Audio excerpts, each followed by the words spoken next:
Hi అండి, నమస్తే అందరికీ. నేను ఈరోజు మీకు ఒక మంచి హెర్బల్ ఆయిల్ ప్రిపరేషన్, తర్వాత ఈ హెర్బల్ ఆయిలే కండిషనర్గా కూడా మనం యూజ్ చేసుకోవచ్చండి.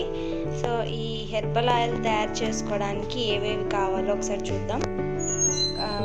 కోకోనట్ ఆయిల్, తర్వాత హైబిస్కస్ లీవ్స్ మందారం ఆకులు, దాని తర్వాత గోరింటాకు ఆకులు, దాని తర్వాత ఉసిరికాయలండి. ఇది బాగా డ్రై చేసి పెట్టుకున్న ఉసిరికాయ పీసెస్. తర్వాత ఇవి వచ్చేసి మెంతులు అన్నమాట.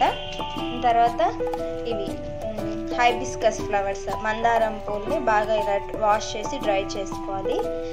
తర్వాత స్మెల్ కోసం జాస్మిన్ ఫ్లవర్స్, గుండు మల్లెలు అంటాం కదా, సో ఇవి. దాని తర్వాత మంచి హెయిర్ కలర్గా బ్లాక్గా రావడానికి కరివేపాకు లీవ్స్ కూడా తీసుకుంటాం అన్నమాట.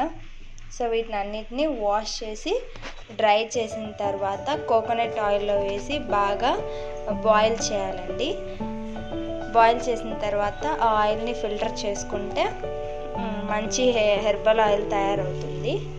So thank you.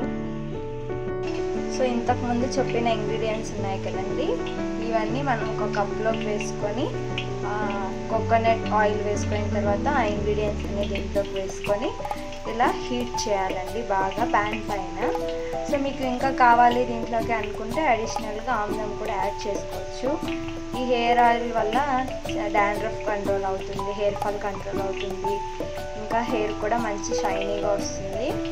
సో ఒకసారి ట్రై చేయండి. సో ఇలా బాగా బాయిల్ అయిన తర్వాత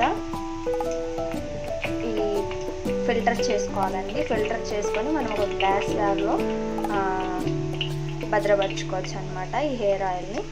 చూడండి అన్నీ బాగా బాయిల్ అవుతున్నాయి. సో మెంతులు కానీ గోరింటాకు లీవ్స్ కానీ చాలా బాగా బాయిల్ అవుతున్నాయి.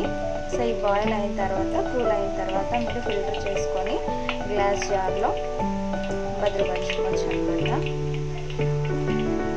So thank you for watching.